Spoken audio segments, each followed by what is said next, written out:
Hello everyone, welcome back.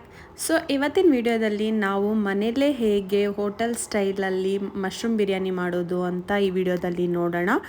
So first ಒಂದು mixie ಜಾರ್ಗೆ ಸ್ವಲ್ಪ ಪುದೀನ, ಕೊತ್ತಂಬರಿ ಸೊಪ್ಪು, ಬೆಳ್ಳುಳ್ಳಿ, ಸ್ವಲ್ಪ ಶುಂಠಿ, ಹಾಗೆ ಒಂದು 4-5 ಹಸಿರು ಮೆಣಸಿನ್ಕಾಯಿನ ಹಾಕ್ಕೊಂಡು ಫೈನ್ ಪೇಸ್ಟ್ ಮಾಡ್ಕೊಳ್ಳೋಣ.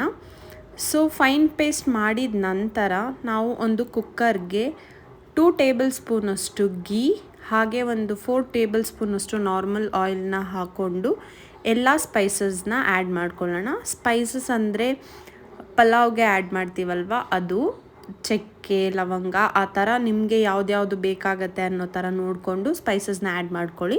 ಅದಾದಮೇಲೆ ಇಲ್ಲಿ ನಾನು 3 ಈರುಳ್ಳಿನ ತೊಗೊಂಡಿದ್ದೀನಿ. 3 ಈರುಳ್ಳಿನ ಉದ್ದುದ್ದಾಗಿ ಹೆಚ್ಕೊಂಡು ಅದಕ್ಕೆ 3 ಹಸಿರು ಮೆಣಸಿನ್ಕಾಯಿನ ಆ್ಯಡ್ ಮಾಡಿಕೊಂಡು ಗೋಲ್ಡನ್ ಬ್ರೌನ್ ಕಲರ್ ಬರೋವರೆಗೂ ಹುರ್ಕೊಂಡಿದ್ದೀನಿ. ಸೊ ಅದು ಹುರ್ಕೊಂಡು ಆದಮೇಲೆ ನಾನು 2 ಟೊಮೆಟೊನ ಉದ್ದುದಾಗಿ ಹೆಚ್ಕೊಂಡು ಅದನ್ನು ಕೂಡ ಅದಕ್ಕೇ ಈರುಳ್ಳಿಗೆ ಆ್ಯಡ್ ಮಾಡಿಕೊಂಡು ಸ್ವಲ್ಪ ನಾರ್ಮಲ್ ಒಂದು 50% ಕುಕ್ ಮಾಡ್ಕೊಳ್ತಾ ಇದ್ದೀನಿ ಅಷ್ಟೇ. ಸೊ ಇಷ್ಟು ಕನ್ಸಿಸ್ಟೆನ್ಸಿ ಬಂದಿದ್ದರೆ ಸಾಕು. ನೆಕ್ಸ್ಟ್ ನಾವು ಇದಕ್ಕೆ 1 ಪ್ಯಾಕೆಟಷ್ಟು ಮಶ್ರೂಮ್ನ ಆ್ಯಡ್ ಮಾಡ್ಕೊಳ್ತಾ ಇದ್ದೀನಿ. ಸೊ ಇದು ಎಲ್ಲ ನಾರ್ಮಲ್ ಸ್ಟೋರಲ್ಲೂ ಸಿಗುತ್ತೆ. ಸೊ ಸ್ಟೋರ್ ಅಂತ ಹೇಳೋದಕ್ಕಿಂತ ವೆಜಿಟೇಬಲ್ ಶಾಪಲ್ಲಿ ಸಿಗುತ್ತೆ. ಸೊ ಅದಾದಮೇಲೆ ಇಲ್ಲಿ ನಾನು ಸ್ವಲ್ಪ ಉಪ್ಪು ಹಾಗೆ ಅರಿಶಿನ ಹಾಕ್ಕೊಂಡು ಚೆನ್ನಾಗಿ ಬಾಡಿಸ್ಕೊಳ್ತಾ ಇದ್ದೀನಿ. ಸೊ ನೀಟಾಗಿ ಆಲ್ಮೋಸ್ಟ್ ಒಂದು 3 to 4 ಮಿನಿಟ್ಸ್ ಚೆನ್ನಾಗಿ ಬಾಡಿಸ್ಕೊಳ್ಳಿ. ಒಂದು 3 to 4 ಮಿನಿಟ್ಸ್ ಹಾಗೆ ಕೈ ಆಡಿಸ್ಕೊಳ್ತಾ ಇರಬೇಕಾದ್ರೆ ನಾವು ಫೈನಾಗಿ ರುಬ್ಕೊಂಡಿರೋ ಪೇಸ್ಟನ್ನ ನಾವು ಇಲ್ಲಿ ಆ್ಯಡ್ ಮಾಡೋಣ. ಇದು ಹಸಿ ವಾಸನೆ ಹೋಗೋವರೆಗೂ ಸ್ವಲ್ಪ ಆಯಿಲಲ್ಲೇ ಫ್ರೈ ಮಾಡ್ಕೊಳ್ತಾನೆ ಇರಿ. ಹಾಗೆ ನೆಕ್ಸ್ಟ್ ನಾನು ಇಲ್ಲಿ 1 ಟೇಬಲ್ ಸ್ಪೂನಷ್ಟು ಧನಿಯಾ ಪೌಡರ್ ಹಾಗೆ 1 ಟೇಬಲ್ ಸ್ಪೂನಷ್ಟು ಬಿರಿಯಾನಿ ಮಸಾಲನ ಆ್ಯಡ್ ಮಾಡ್ಕೊಳ್ತಾ ಇದ್ದೀನಿ. ಇದು ಆಪ್ಷನಲ್, ಬೇಕಂದರೆ ಆ್ಯಡ್ ಮಾಡ್ಕೊಳ್ಬೋದು, ಬಟ್ ಇದು ಟೇಸ್ಟ್ಗೋಸ್ಕರ ಸ್ವಲ್ಪ ಆ್ಯಡ್ ಮಾಡ್ತಾ ಇದ್ದೀನಿ. ಸೊ ನೆಕ್ಸ್ಟ್ ನಾನು ಇಲ್ಲಿ ಒಂದು ಲಿಡ್ನ ಕ್ಲೋಸ್ ಮಾಡಿಬಿಟ್ಟು ಒಂದು 5 ಮಿನಿಟ್ಸ್ ಲೋ ಫ್ಲೇಮಲ್ಲೇ ಕುಕ್ ಮಾಡ್ಕೊಂಡಿದ್ದೀನಿ. ಸೊ ನೋಡ್ತಾ ಇರ್ಬೋದು ಆಯಿಲ್ ಬಿಟ್ಕೊಂಡಿದೆ. ಸ್ವಲ್ಪ ಅವಾಗವಾಗ ತಳ ಹಿಡಿದಿರೋ ಥರ ನೋಡ್ಕೊಳ್ಳಿ. ಹೈ ಫ್ಲೇಮಲ್ಲಿ ಇಡಬೇಡಿ, ಲೋ ಫ್ಲೇಮಲ್ಲೇ ಕುಕ್ ಮಾಡ್ಕೊಳ್ಳಿ. ನೆಕ್ಸ್ಟ್ ನಾನು ಇಲ್ಲಿ 1 ಕಪ್ಪಷ್ಟು ತೆಂಗಿನ ಹಾಲನ್ನ ತೊಗೊಂಡಿದ್ದೀನಿ. ಒಂದು ತೆಂಗಿನಕಾಯಿಯಲ್ಲಿ ಫುಲ್ಲು ಫೈನ್ ಪೇಸ್ಟ್ ಮಾಡ್ಕೊಂಡು ಅದರಲ್ಲಿ ಬರೋ ಹಾಲನ್ನ ತೊಗೊಂಡು ಈ ಪಾತ್ರೆಯಲ್ಲಿ 1 ಕಪ್ ಆಗೋಷ್ಟು ಮಾಡ್ಕೊಂಡಿದ್ದೀನಿ. ಸೊ ಬಿಕಾಸ್ ಇವಾಗ ನಾನು ತೋರಿಸ್ತಾ ಇರೋ ಪಾತ್ರೆಯಲ್ಲಿ ಇರೋಷ್ಟು ಅಕ್ಕಿನ ಆ್ಯಡ್ ಮಾಡ್ಕೊಳ್ತಾ ಇದ್ದೀನಿ. ಸೊ ಇದಕ್ಕೆ ನಾನು 2 ಆ ಪಾತ್ರೆಯಲ್ಲೇ ಆಗೋಷ್ಟು ವಾಟರ್ನ ಆ್ಯಡ್ ಮಾಡ್ಕೊಂಡಿದ್ದೀನಿ.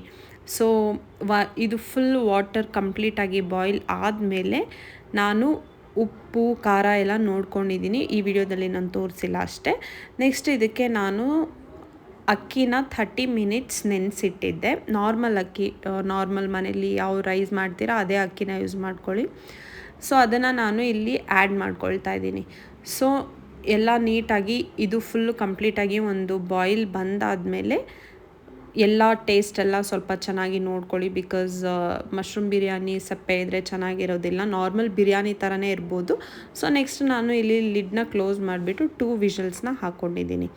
ಸೊ ನೆಕ್ಸ್ಟ್ ನಾನು ರೈತ ಪ್ರಿಪೇರ್ ಮಾಡ್ತಾಯಿದ್ದೀನಿ. ಇದಕ್ಕೆ ಕ್ಯಾರೆಟ್, ಈರುಳ್ಳಿ, ಸೌತೆಕಾಯಿ, ಕೊತ್ತಂಬರಿ ಹಾಗೆ 2 ಹಸಿರು ಮೆಣಸಿನ್ಕಾಯಿನ ತೊಗೊಂಡಿದ್ದೀನಿ. ಒಂದು ಬಟ್ಲಲ್ಲಿ ಮೊಸರನ್ನ ಇಟ್ಕೊಂಡು ಅದಕ್ಕೆ ಎಲ್ಲ ಹೆಚ್ಕೊಂಡಿರೋದು ಮತ್ತು ತುರಿದಿರೋ ಕ್ಯಾರೆಟ್, ಈರುಳ್ಳಿ ಹಾಗೆ ಕುಕುಂಬರ್ ಮತ್ತು ಸ್ವಲ್ಪ ಧನಿಯಾ ಸೊಪ್ಪನ್ನ ಆ್ಯಡ್ ಮಾಡಿಕೊಂಡು ರುಚಿಗೆ ತಕ್ಕಷ್ಟು ಉಪ್ಪನ್ನ ಆ್ಯಡ್ ಮಾಡಿಕೊಂಡು ಮಿಕ್ಸ್ ಮಾಡ್ಕೊಳ್ತಾ ಇದ್ದೀನಿ. ಆ್ಯಕ್ಚುಲಿ ಈ ರೈತ ಕಾಂಬಿನೇಷನ್ ತುಂಬ ಚೆನ್ನಾಗಿತ್ತು. ಸೊ 2 ವಿಷಲ್ಸ್ ಬಂದಾದಮೇಲೆ ಈ ಥರ ಆಗಿದೆ ಬಿರಿಯಾನಿ, ಮಶ್ರೂಮ್ ಬಿರಿಯಾನಿ. ಸೊ ಯಾರೆಲ್ಲ ನಾನ್ ವೆಜಿಟೇರಿಯನ್ಸ್ ಇರಲ್ಲ, ವೆಜ್ ಆಗಿರ್ತೀರ, ಅವರು ಈ ಬಿರಿಯಾನಿನ 100% ಟ್ರೈ ಮಾಡ್ಬೋದು. ಹಾಗೆ ಸೇಮ್ ಇಂಗ್ರೀಡಿಯೆಂಟ್ಸ್ನ ಆ್ಯಡ್ ಮಾಡಿಕೊಂಡು ಚಿಕನ್ ಬಿರಿಯಾನಿ ಕೂಡ ಟ್ರೈ ಮಾಡ್ಕೊಳ್ಬೋದು. ಆ್ಯಕ್ಚುಲಿ ಮನೇಲಿ ತುಂಬ ಕಾಂಪ್ಲಿಮೆಂಟ್ಸ್ ಬಂತು. ನಾನು ಫಸ್ಟ್ ಟೈಮ್ ಟ್ರೈ ಮಾಡಿದ್ದು, ನೀವು ಕೂಡ ಟ್ರೈ